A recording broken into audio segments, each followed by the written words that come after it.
மதுரையில் 5 அம்ச கோரிக்கைகளை வலியுறுத்தி தமிழ்நாடு வருவாய்த்துறை கிராம உதவியாளர்கள் 200க்கும் மேற்பட்டோர் சாலை மறியல் போராட்டத்தில் ஈடுபட்டனர். தமிழ்நாடு வருவாய்த்துறை கிராம உதவியாளர்கள் சங்கம் சார்பில் 5 அம்ச கோரிக்கைகளை வலியுறுத்தி மதுரை மாவட்ட ஆட்சியர் அலுவலகம் முன் சாலை மறியல் போராட்டம் நடைபெற்றது.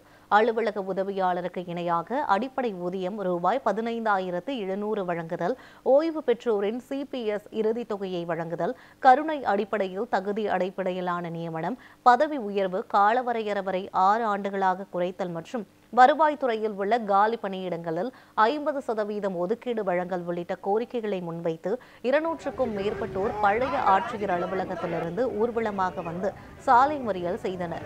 இதனால் 30 நிமிடங்கள் போக்குவரத்து பாதிக்கப்பட்டது. பின்னர் காவல்துறை போராட்டக்காரர்களை கைது செய்தது.